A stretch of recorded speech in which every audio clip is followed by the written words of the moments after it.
Kumusta sa inyong lahat? Ako si Dr. Javier Santos at ngayong araw, susuriin natin ang paksang ang lihim ng malusog na bato. Bakit ang mani ang iyong bagong kaibigan paglampas ng 6? Naitanong na ba ninyo sa inyong sarili kung bakit may mga taong kumakain ng mani halos araw-araw sa kanilang buhay? Araw-araw silang ngumunguya ng isang dakot, ngunit mahina pa rin ang kanilang bato.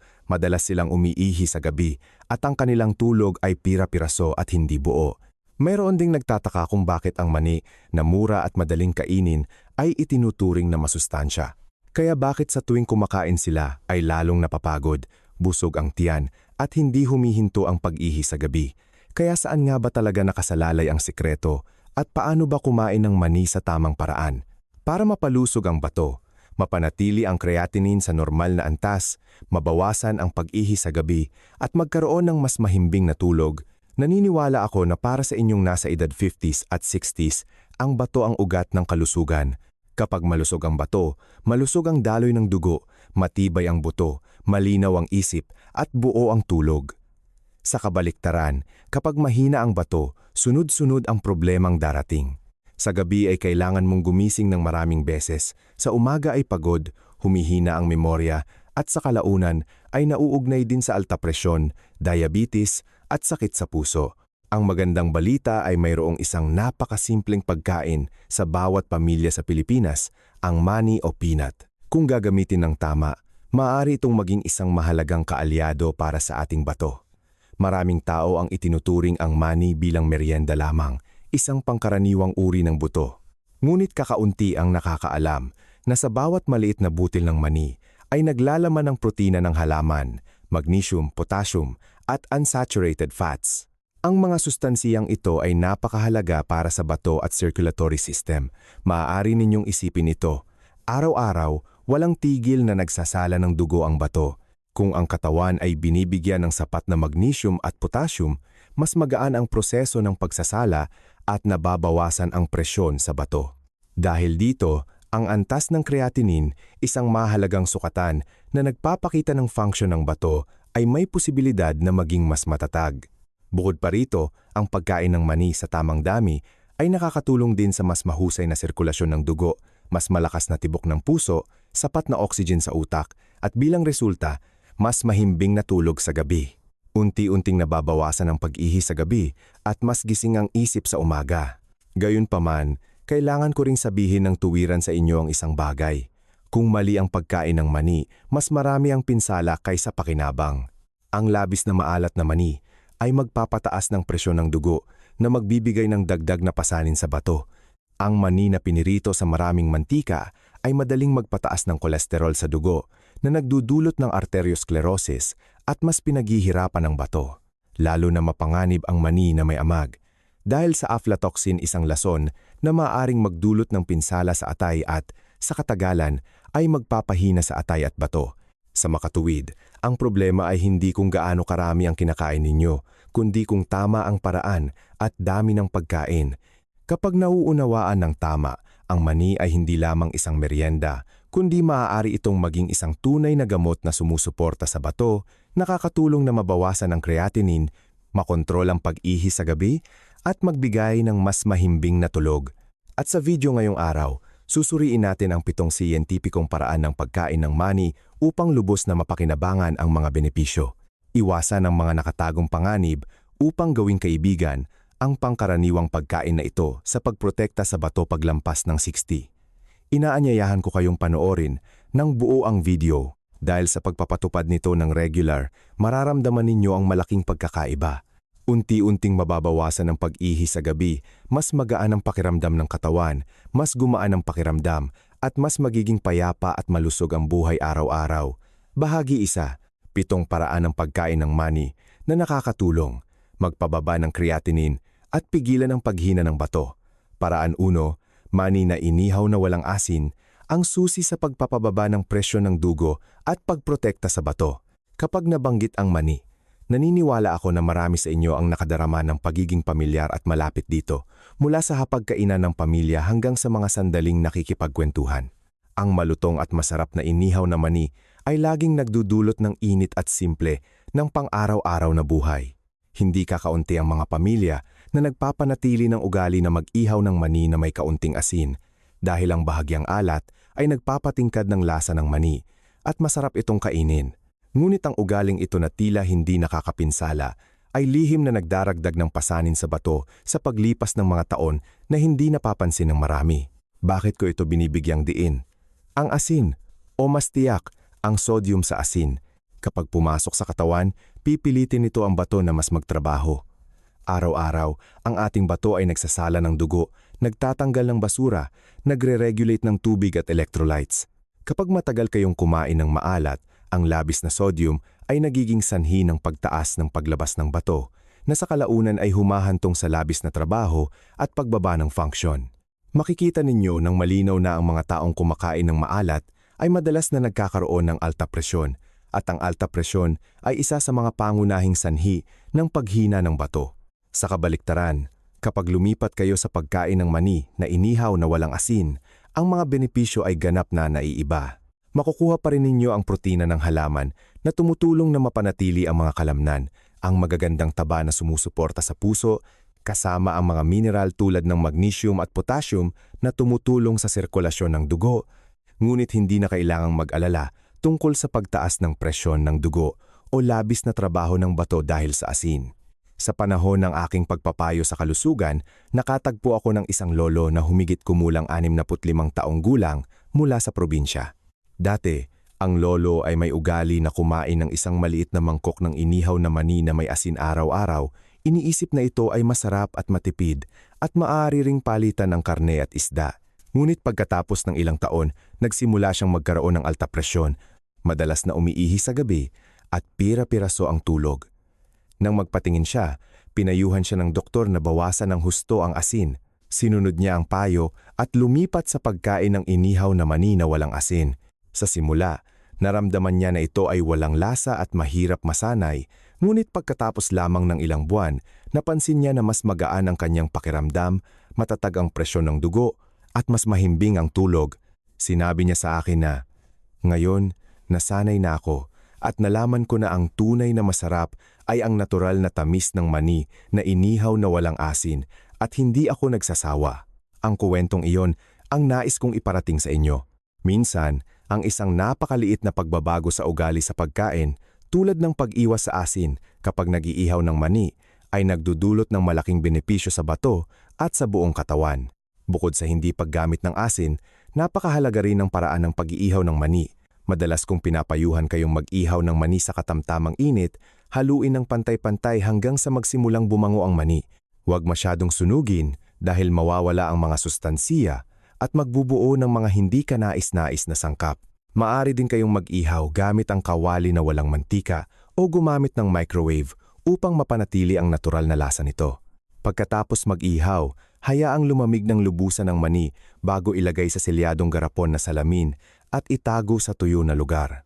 Araw-araw, kailangan ninyo lamang kumain ng isang maliit na dakot, humigit kumulang 20 hanggang 30 butil. Kumain ng regular ay sapat na, hindi na kailangan pang kumain ng marami. Ang nakakatuwa ay marami sa inyo. Pagkatapos iwanan ng asin at masanay sa pagkain ng mani na inihaw na walang asin, ay unti-unting nagustuhan ang lasa na ito. Kapag wala ng alat na bumabalot, mas lumilitaw ang natural na lasa at tamis ng butil ng mani. Ito rin ang tunay na halaga na ibinigay ng kalikasan.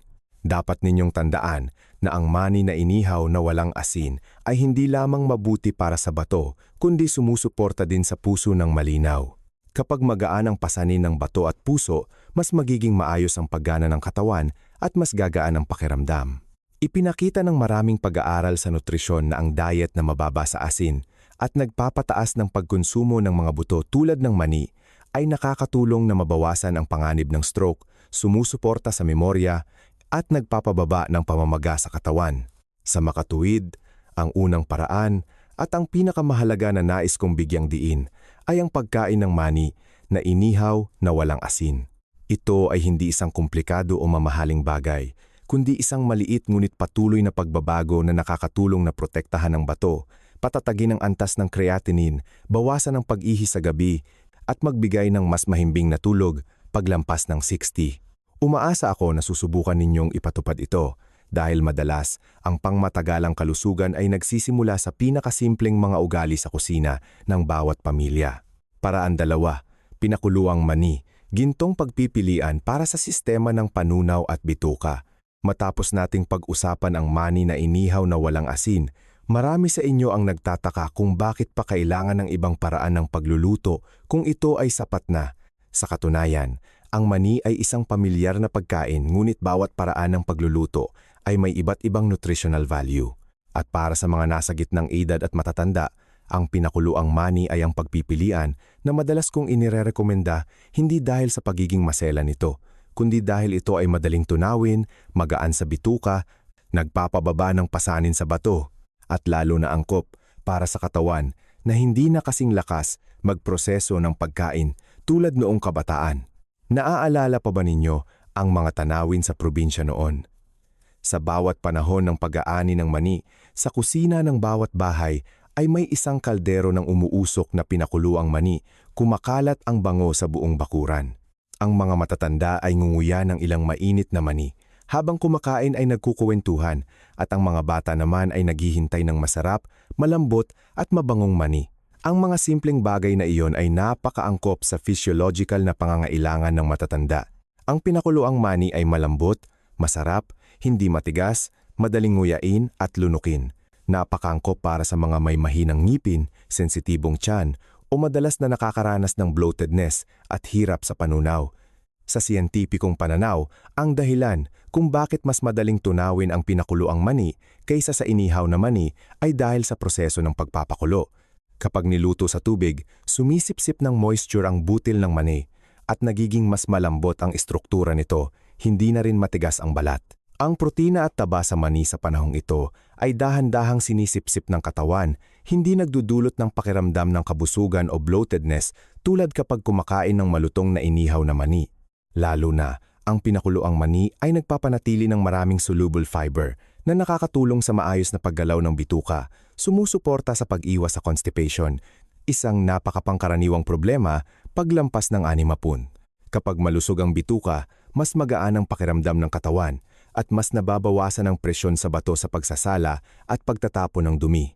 Hindi lamang sa panunaw, ang pinakuluang mani ay kapaki-pakinabang din sa cardiovascular at metabolic health para sa mga may mataas na kolesterol, diabetes o hindi matatag na presyon ng dugo. Ang pinakuluang mani ay isang mas ligtas na pagpipilian kaysa sa inihaw na mani. Sa panahon ng pagpapakulo, ang isang bahagi ng saturated fat ay nababawasan habang ang unsaturated fatty acids na siyang magagandang taba ay nananatili. Ang mga sustansiyang ito ay nakakatulong na mapalambot ang mga daluyan ng dugo, mas mapabuti ang sirkulasyon ng dugo, hindi na kailangan pang magtrabaho ng sobra ang puso at dahil dito, nababawasan din ang stress sa bato sa pagsasala ng dugo. Isa pang punto na hindi gaanong napapansin ninyo ay ang pinakuluang mani ay nakakatulong na balansehin ang tubig sa katawan. Kapag kumakain ng mani na sumipsip ng tubig, ang katawan ay nabibigyan ng natural na tubig kasama ng pagkain, hindi nagdudulot ng shock sa bato tulad ng pag-inom ng maraming tubig ng sabay-sabay. Ito ay napakakapaki-pakinabang para sa mga madalas na nakakaranas ng tuyong bibig, panloob na init, madalas na pag-ihi o bahagyang hirap sa pag-ihi. Marami sa inyo, pagkatapos na regular na kumain ng pinakuluang mani sa loob ng ilang panahon, ay nagpapahayag na nabawasan ang pakiramdam ng panloob na init at mas magaan ang pag-ihi. Ang paraan ng pagpapakulo ng mani ay hindi rin komplikado. Dapat kayong pumili ng sariwang mani, matibay, walang amag, hugasan ng malinis, at ibabad sa maligamgam na tubig ng mga 30 minuto upang lumambot ng pantay-pantay ang butil. Pagkatapos, ilagay sa kaldero, lagyan ng tubig na lumalampas sa mani, pakuluan, pagkatapos ay bawasan ng init at pakuluan ng mga 30 hanggang 40 minuto hanggang sa lumambot ang butil. Kung gusto ninyo, maaari kayong maglagay ng isang hiwa ng sariwang luya upang makatulong na mapainit ang tiyan at mabawasan ang bloatedness na napakaangkop para sa matatanda na madalas makaramdam ng lamig sa tiyan. Ang mahalagang paalala ay huwag maglagay ng maraming asin. Kung kinakailangan, lagyan lamang ng napakaliit para madaling kainin dahil ang pagkain ng walang lasa ay nananatiling gintong prinsipyo upang protektahan ang bato. Ang pinakuluang mani ay dapat kainin sa araw. Huwag hayaang magdamag dahil ang butil ay malambot at madaling mahawaan ng bakterya. Maaari ninyong hatiin sa 2 light snacks, kaunti sa hapon at kaunti pagkatapos ng hapunan. Kung nakita ninyong kapaki-pakinabang ang pagbabahaging ito, mangyaring mag-comment ng numero 2 sa ibaba.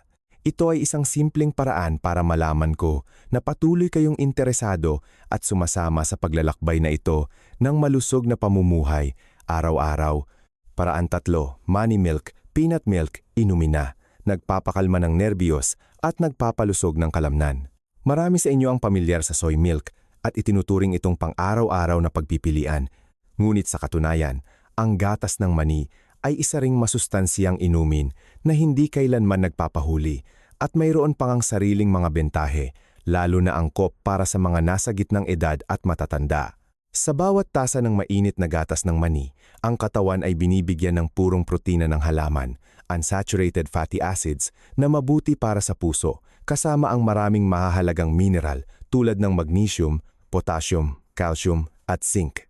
Ang lahat ng ito ay mga salik na direktang kasangkot sa proseso ng sirkulasyon ng dugo, pagprotekta sa bato, at pagpapalusog sa sistema ng nerbiyos na unti-unting humihina sa pagtanda.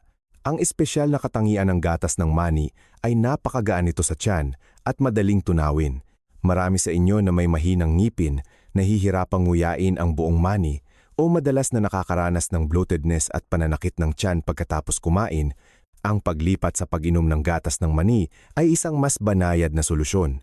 Kailangan lamang ng isang maliit na tasa sa gabi at ang katawan ay nabigyan na ng sapat na sustansiya nang hindi nagdudulot ng pakiramdam ng kabusugan at hindi nakakagulo sa panunaw.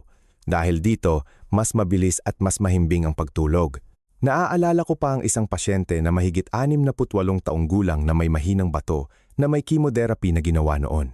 Ang pasyente ay may ugali na kumain ng inihaw na mani, ngunit madalas na nagrereklamo na pagkatapos kumain ay madalas siyang nakakaranas ng bloatedness at hindi komportable.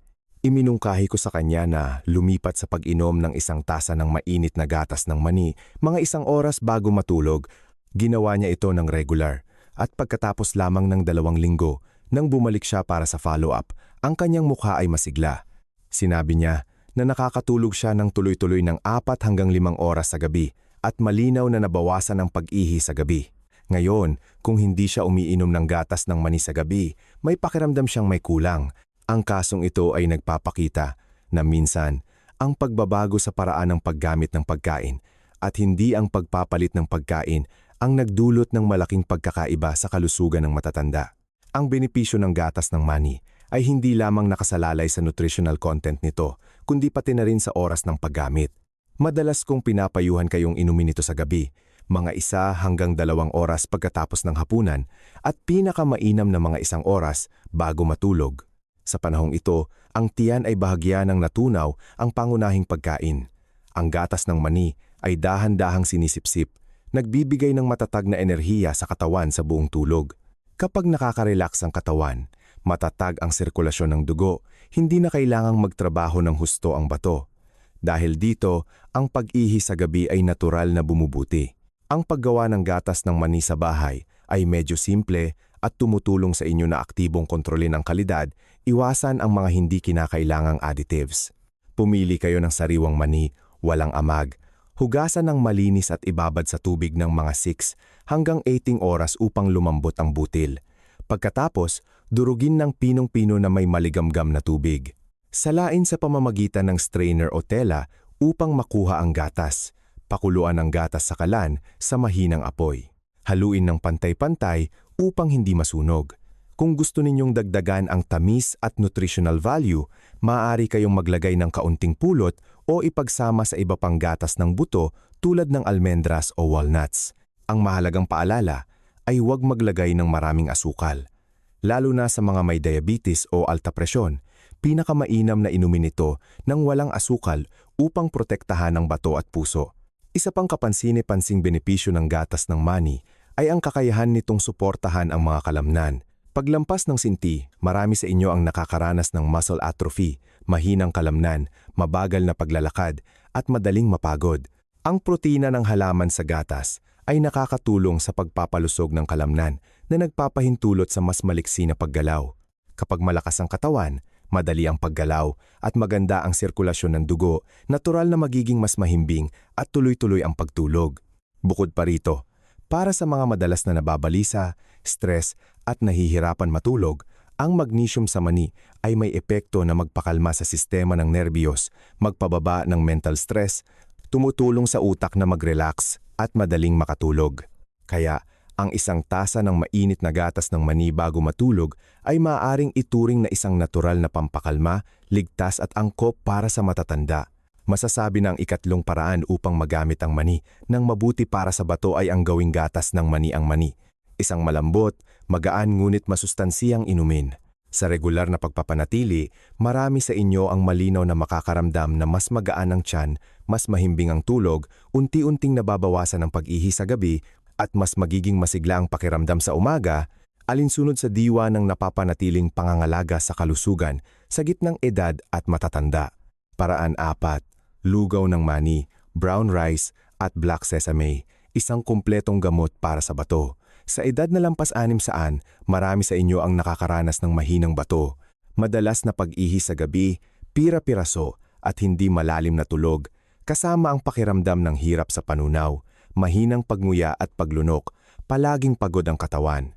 Nakakasalubong ako ng hindi kakaunting mga taong nagsasabi na habang tumatanda ay lalong humihina ang sistema ng panunaw, hindi na malakas ang ngipin at gilagid, at mas mahina ang pagsipsip ng bituka ng sustansiya kaysa dati. Dahil dito, ang pagpili ng mga pagkain na malambot, madaling tunawin at masustansiya na sumusuporta rin sa bato ay nagiging mahalagang salik sa pangangalaga sa kalusugan ng mga nasa gitnang edad at matatanda. Isa sa mga paraan ng pagluluto ng mani na lubos kong pinahahalagahan sa kasong ito ay ang lugaw ng mani na sinamahan ng brown rice at black sesame. Marami sa inyo ang pamilyar sa puting lugaw, lugaw ng manok o lugaw ng munggo, ngunit kakaunti lamang ang nakakaalam na ang lugaw ng mani ay maaaring maging isang tunay na gamot para sa bato. Ang dahilan ay kapag ang mani ay niluto bilang lugaw, ang mga sustansiya sa loob ng butil ay ilalabas at matutunaw sa tubig na nakakatulong na mas madali itong masipsip ng katawan kaysa sa pagkain ng inihaw na mani o pinakuloang mani. Kapag idinagdag ang brown rice at black sesame, malinaw na tumataas ang nutritional value ng pagkain ito. Hindi lamang ito isang malambot, madaling nguyain at lunukin na pagkain, kundi isa ring masustansiyang pagkain na angkop para sa mga matatanda na nais mapabuti ang function ng bato at mapanatili ang creatinine sa normal na antas. Sa nutritional aspect, ang mani ay nagbibigay ng protina ng halaman, unsaturated fats, at magnesium. Ang mga sangkap na ito ay nakakatulong na mapalusog ang mga daluyan ng dugo, mabawasan ang presyon sa bato, at sumusuporta sa mas magaan na proseso ng pagsasala ng dugo. Ang brown rice naman ay mayaman sa fiber at B vitamins na nakakatulong sa pagkontrol ng blood sugar, sumusuporta sa panunaw, at naglilimita sa constipation. Isang napakapangkaraniwang problema sa matatanda. Ang matagal na constipation ay hindi lamang nagdudulot ng discomfort, kundi indirekta ring nagpapahirap sa bato sa pagtatapon ng toxins. Bukod pa rito, ang black sesame ay matagal nang itinuturing ng tradisyonal na gamot bilang isang gamot na pampalusog sa bato, nagpapalusog ng dugo, mayaman sa calcium, iron, at antioxidants na nakakatulong na maiwasan ang arteriosclerosis, nagpapataas ng daloy ng dugo sa bato at utak, kaya nagpapabuti ng pisikal at mental na kalusugan. Kapag ang tatlong sangkap na ito, nagsama-sama ang mani, brown rice at black sesame, mayroon tayong mabango, masarap, nakakabusog at napakadaling kainin na lugaw. Ang regular na pagkonsumo ng lugaw ng mani ay hindi lamang nakakatulong na mabawasan ang pag-ihi sa gabi, sumusuporta sa pagbaba ng creatinine, kundi nagbibigay din ng mas mahimbing na tulog at mas malinaw na isip sa umaga. Nasaksihan ko na maraming matatanda na madalas na nahihirapan matulog at hindi regular ang pagkain. Pagkatapos palitan ng ilang pagkain ng puting kanin ng lugaw ng mani, brown rice at black sesame kada linggo, naramdaman nila na mas magaan ang kanilang tiyan, mas kaunti ang pag-ihi sa gabi, at mas mahimbing ang tulog. Ang pagluluto ng lugaw na ito ay medyo simple din. Hugasan ng malinis ang brown rice, ibabad ng ilang oras para lumambot. Ang mani ay maaaring bahagyang iihaw para bumango at durugin. Ang black sesame ay iihaw at durugin. Pagkatapos, ilagay lahat sa kaldero. Lagyan ng tubig at pakuluin sa mahinang apoy hanggang sa maging makinis na lugaw. Kung gusto ninyo ng bahagyang tamis, maaari kayong maglagay ng kaunting pulot. Kung gusto ninyo ng alat, gumamit lamang ng napakaliit na dami ng asin. Ang lugaw ay masarap kainin ng mainit sa umaga o gabi. Nakakatulong na mapainit ang tiyan, mapalusog ang bato, at hindi nagdudulot ng presyon sa sistema ng panunaw. Kaya sa halip na kumain lamang ng inihaw na mani o pinakuluang mani, ang paggawa ng lugaw ng mani, brown rice at black sesame ay hindi lamang nagiging madaling kainin at tunawin, kundi nagbibigay din ng kumpletong epekto sa pagprotekta sa bato, pagpapatatag ng creatinine at pagpapabuti ng tulog. Ito ay isang napakaangkop na pagpipilian para sa mga naghahanap ng pagkain na masustansiya at malusog at angkop sa sistema ng panunaw na unti-unting humihina sa pagtanda. Kapag regular na pinapanatili ng 2 hanggang 3 beses bawat linggo, marami sa inyo ang malinaw na makakaramdam ng positibong pagbabago tulad ng pagbaba ng pag-ihi sa gabi, mas mahimbing na tulog, at paggising sa umaga na may magaan na pakiramdam at malinaw na isip. Kung nakita ninyong kapaki-pakinabang ang pagbabahaging ito, mangyaring mag-comment ng numero 4 sa ibaba. Iyan ang simpleng paraan para malaman ko na patuloy kayong interesado at sumasama sa paglalakbay na ito ng malusog na pamumuhay, araw-araw. Paraan 5, inihaw na mani at black sesame, ang sikreto sa mahimbing na tulog at malakas na buto. Habang tumatanda, mas nararamdaman ninyo na ang hapunan at ang mga light snacks bago matulog ay direktang nakakaapekto sa tulog at pangkalahatang kalusugan. Ang pagkain ng labis ay nagdudulot ng kabusugan, discomfort at hirap sa pagtulog. Ang pagkain ng maling pagkain ay madalas na nagdudulot ng madalas na pag-ihi sa gabi na nagpapahirap sa bato, nagreresulta sa paggising sa umaga na pagod at mabigat ang ulo. Ngunit kung alam kung paano pumili ng tamang pagkain, kumain sa tamang dami at sa tamang oras, hindi lamang mapapabuti ang tulog kundi mas mapapalusog din ang bato at mas mapapalakas ang buto. Isa sa mga napakasimpleng sikreto na nais kong ibahagi sa inyo ngayong araw ay ang inihaw na mani na may black sesame na kinakain sa gabi. Marami sa inyo ang pamilyar sa pagkain ng black sesame na hinalo sa kanin, isinasaboy sa lugaw o kumakain ng inihaw na mani bilang pangkaraniwang merienda. Gayunpaman, hindi lahat ay nakakaalam na kapag pinagsama ang inihaw na mani at black sesame, magkakaroon tayo ng isang light snack na napakaangkop para sa mga taong higit sa 60 taong gulang, lalo na sa mga nakakaranas ng insomnia, pag-ihi sa gabi at pananakit ng buto. Sa nutritional aspect, ang mani ay naglalaman ng maraming protina ng halaman, unsaturated fats, magnesium at potassium. Ang lahat ng ito ay mga sustansiya na kapaki-pakinabang para sa sirkulasyon ng dugo, cardiovascular health at function ng bato at nakakatulong din na mapakalma ang sistema ng nerbiyos kaya sumusuporta sa mas mahimbing na tulog. Ang black sesame ay matagal nang itinuturing sa tradisyonal na gamot bilang isang gamot na pampalusog sa bato, nagpapalusog ng dugo, mayaman sa calcium, iron, vitamin E at antioxidants na nakakatulong na mapalakas ang buto, maiwasan ang osteoporosis, mabawasan ang paghina ng memorya sa matatanda. Kapag ang dalawang uri ng buto na ito ay pinagsama, ang inihaw na mani na may black sesame ay hindi lamang nagbibigay ng magaan na enerhiya bago matulog, kundi nakakatulong din na mapainit ang tiyan, mabawasan ang pakiramdam ng lamig sa kamay at paa, at limitahan ang paggising sa gabi para umihi. Naaalala ko pa ang isang lolo na mahigit 70 taong gulang na nagsabi sa akin na kailangan niyang gumising ng 3 hanggang 4 na beses bawat gabi para umihi. Hindi siya nakakatulog ng mahimbing, sa umaga ay pagod na pagod at ang kanyang isip ay mabigat. Pagkatapos kong iminungkahi sa kanya, nasubukan palitan ng kanyang light snack sa gabi ng kaunting inihaw na mani na may black sesame at kumain ng mas maaga bago matulog.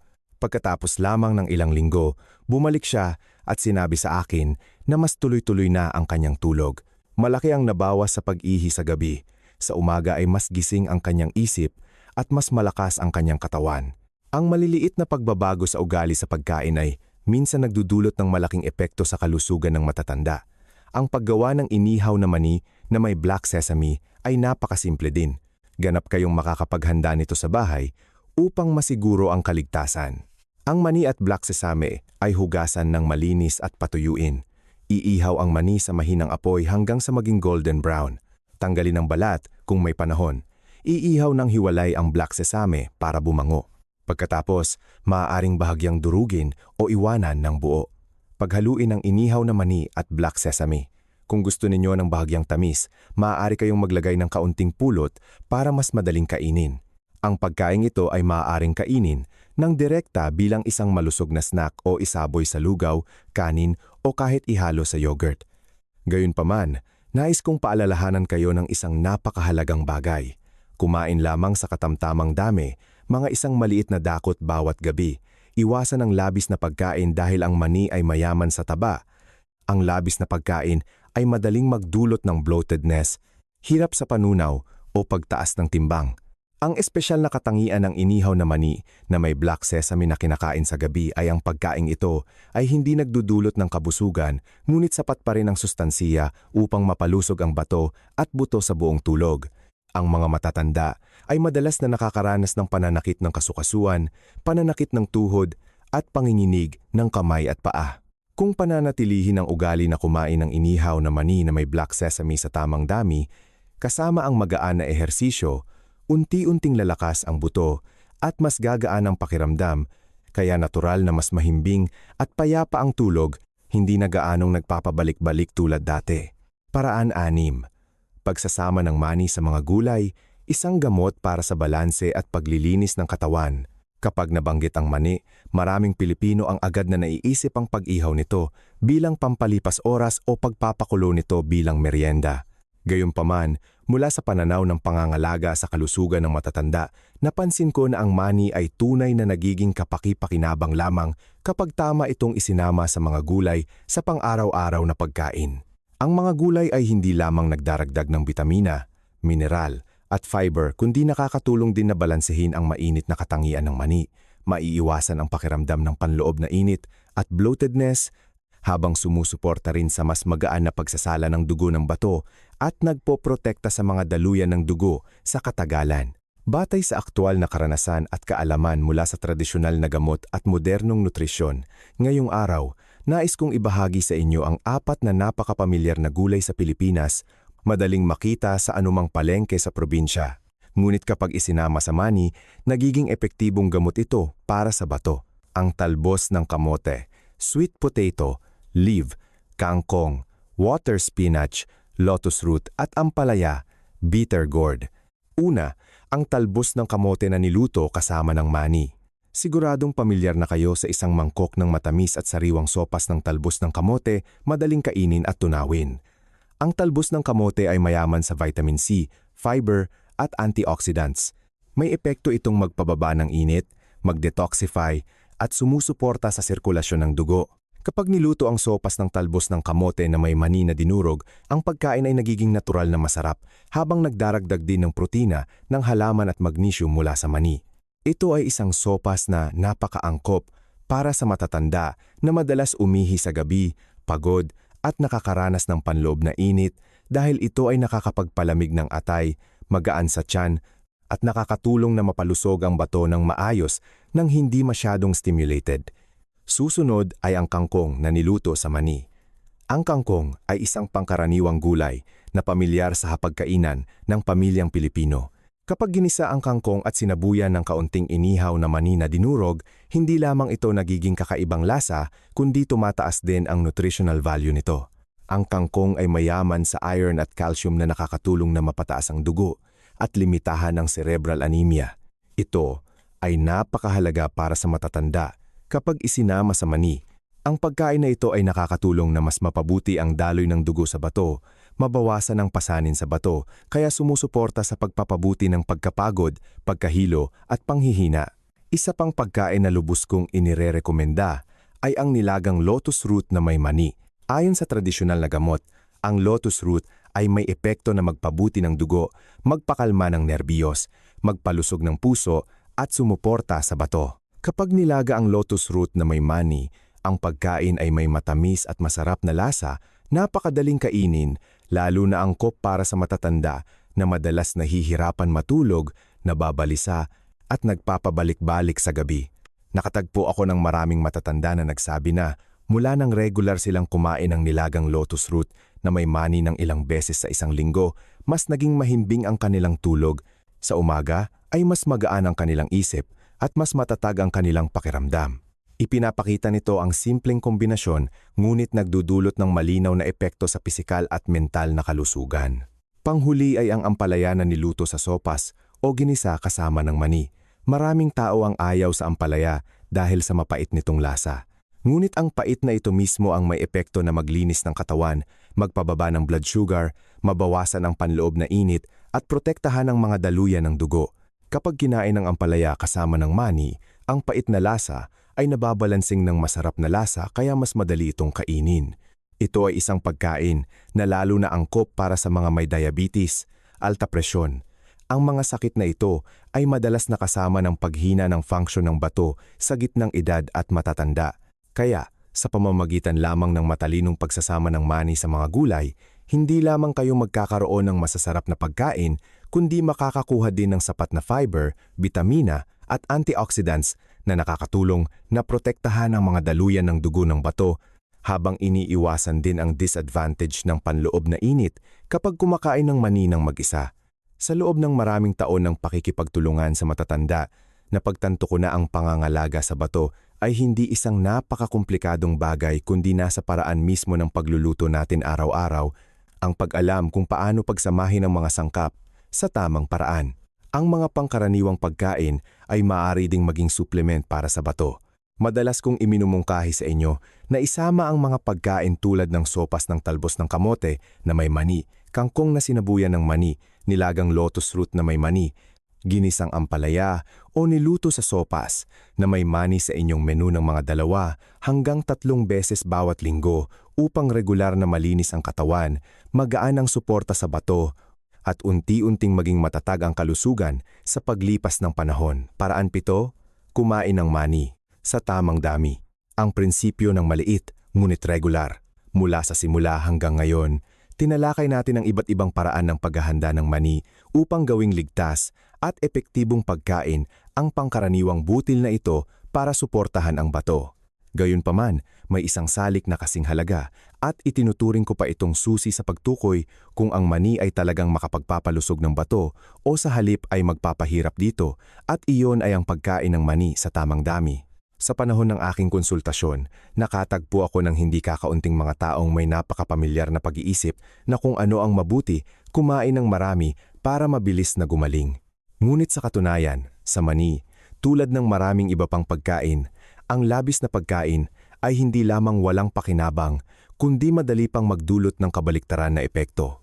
Ang mani ay naglalaman ng mataas na dami ng taba at enerhiya.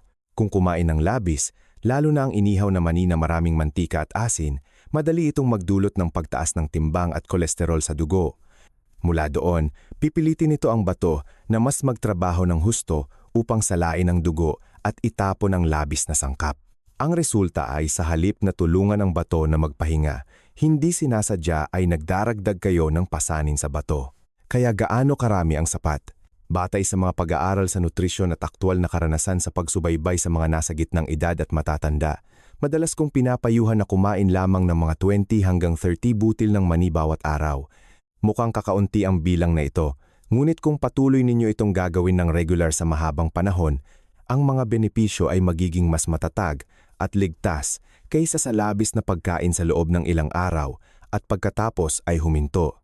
Ito ang diwa ng prinsipyo ng kaunti ngunit regular, isang prinsipyo na napakaangkop sa katawan ng matatanda kapag ang lahat ng organ, lalo na ang bato, ay nangangailangan ng lambot at katatagan.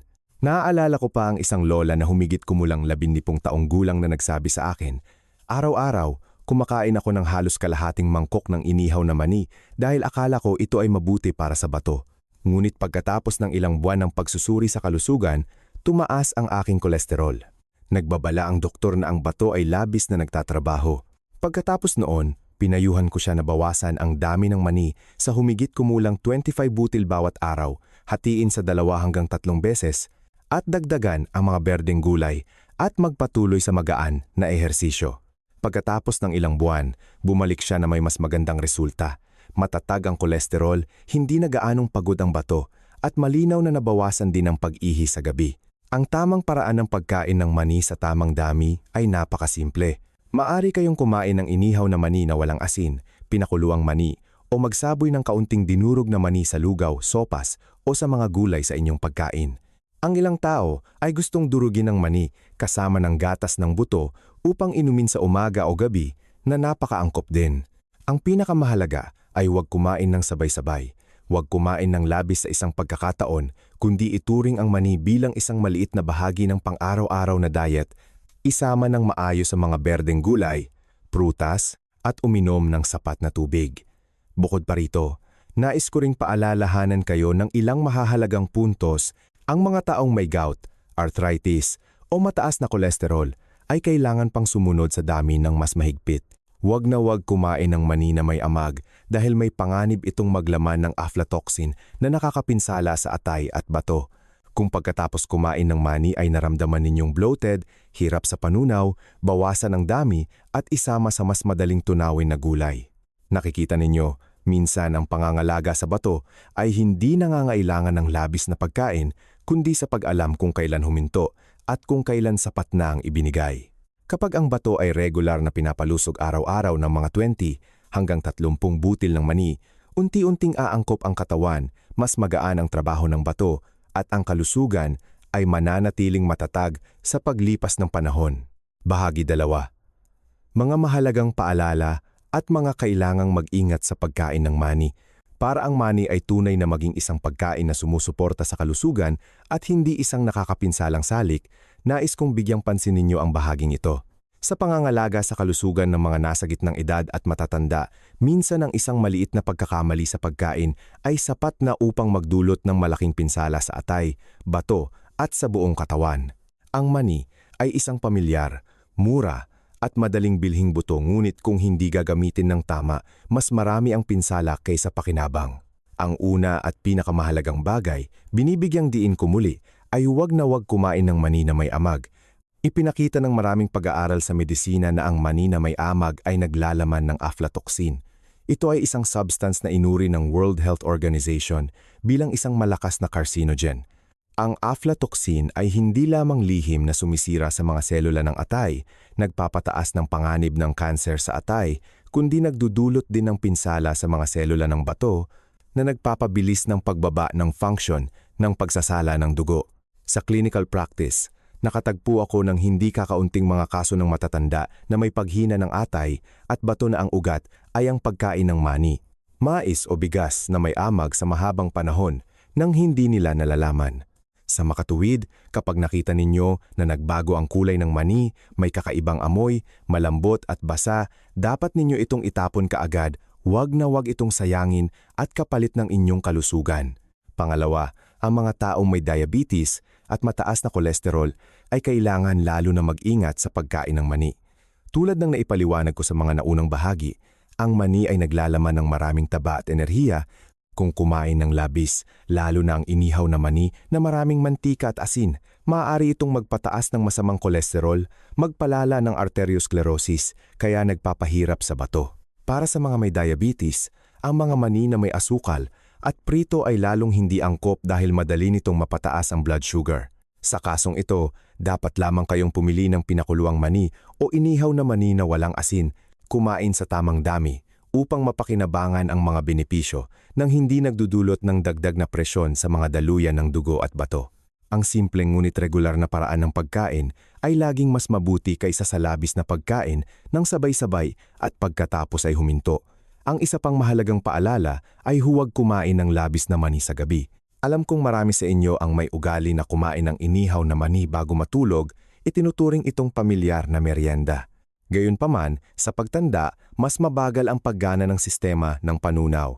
Ang labis na pagkain ng mani sa gabi ay madaling magdulot ng kabusugan, hirap sa panunaw, at dahil dito, direktang nakakaapekto sa tulog. Kapag hindi malalim ang tulog, madaling magising sa gitna ng gabi, tumataas ang pag-ihi sa gabi, paggising sa umaga na pagod. Kung nais ninyong kumain ng mani sa gabi, dapat lamang kayong kumain ng napakaliit na dami, mga isang dakot, at unahin ang madaling tunawin na uri tulad ng lugaw ng mani, gatas ng mani, o mani na sinamahan ng black sesame. Ang paraang ito ay nakakatulong na mas madaling masipsip ng katawan nang hindi nagdudulot ng kabusugan. Bukod pa rito, nais ko ring paalalahanan ang ilang maliliit ngunit napakahalagang puntos. Kapag nag-iihaw ng mani, dapat kayong mag-ihaw sa mahinang apoy, haluin ng pantay-pantay upang maiwasan ang pagsunog. Dahil ang mga sangkap na nabubuo kapag nasunog ay maaaring makasama sa atay at bato. Ang mga taong may gout o pananakit ng kasukasuan ay kailangan limitahan ang labis na pagkain ng mani dahil ang mani ay naglalaman ng purine na maaaring magpataas ng uric acid sa dugo. Para sa mga may mahinang tiyan, huwag kumain ng mani kapag gutom dahil madali itong magdulot ng kirot sa tiyan, bloatedness at hirap sa panunaw. Ang mga paalala na ito ay tila simple, ngunit kung balewalain, ang mani mula sa isang kapaki-pakinabang na pagkain ay maaaring maging isang salik na nakakapinsala sa kalusugan. Ang mani ay tunay na nagiging kapaki-pakinabang lamang kapag kinain ng tama, sa tamang oras, at sa tamang dami. Ang pag-iwas sa amag na mani, pag-aayos ng dami ng kinakain ng mga may diabetes, at mataas na kolesterol, hindi labis na pagkain sa gabi, kasama ang tamang paraan ng paghahanda, ay makakatulong sa inyo na gamitin ang mani ng ligtas at epektibo sa pang-araw-araw na diet. Kung nakita ninyong kapaki-pakinabang ang pagbabahaging ito, mangyaring mag-comment ng numero 6 sa ibaba. Iyan ang simpleng paraan para malaman ko na patuloy kayong interesado at sumasama sa paglalakbay na ito ng malusog na pamumuhay araw-araw. Bahagi 3. Mga benepisyo at epekto ng regular na pagkain ng mani sa paglipas ng panahon. Mahal kong mga kababayan, pagdating sa edad gitnang gulang at matanda, ang ating katawan ay hindi na gumagana ng kasing liksi tulad noong bata pa. Ang bato, atay, puso at daluyan ng dugo ay nakaranas na ng dekada ng walang tigil na pagtatrabaho. Sa makatuwid, ang isang maliit na hindi angkop na gawi sa pamumuhay ay maaaring magpahina ng mga organ na ito ng mabilis. Sa kontekstong iyon, ang pagpapalusog ng katawan gamit ang mga pamilyar, madaling makuhang pagkain na angkop sa kalagayan ng matatanda ay nagiging napakahalaga. Ang mani, isang pangkaraniwang buto sa hapagkainan ng Pilipino, kung gagamitin ng regular at sa tamang paraan, ay maaaring magdulot ng mga benepisyo na nag-iipon sa paglipas ng panahon na hindi inaasahan ng marami. Madalas sabihin ng mga tao na ang mani ay buto na nagpapalusog ng katawan at bato, hindi dahil sa agarang epekto nito, kundi dahil sa kakayahan nitong magbigay ng tahimik, ngunit patuloy na nutrisyon. Pagkatapos ng 7 araw, magsisimula ang maliliit na pagbabago sa inyong katawan.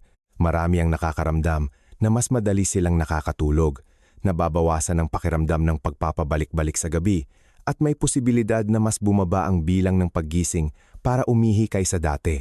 Ang mga simpleng pagkain tulad ng malabnaw na lugaw ng mani, malambot na pinakuloang mani, o inihaw na mani na walang asin na kinakain sa tamang dami ay nakakatulong na mabigyan ng magandang taba, protina ng halaman, at mahalagang mineral ang katawan. Kapag hindi na kailangang magtrabaho ng labis ang bato sa gabi, mas nakaka-relax din ang sistema ng nerbiyos. Paggising sa umaga, malinaw ninyong mararamdaman ang pagiging gising, magaan ang pakiramdam, at hindi na pagod tulad dati. Ito ang unang senyales na ang katawan ay tumutugon sa tamang pangangalaga.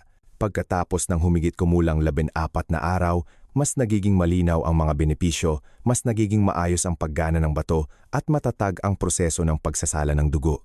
Dahil dito, ang mga index na nauugnay sa bato, kabilang ang creatinine sa dugo, ay maaaring bumaba ng bahagya sa positibong paraan. Ang pinakamahalaga ay unti-unting nababalik ang biological rhythm ng katawan.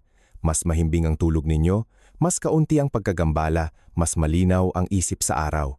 Kapag bumuti ang tulog, bumubuti din ang memorya at kakayahang mag-concentrate. Para sa matatanda, ang kalinawan ng isip ay minsan mas mahalaga pa kaysa sa pisikal na kalusugan dahil nakakatulong ito na mapanatili ang inyong kalayaan at kagalakan sa pang-araw-araw na pamumuhay.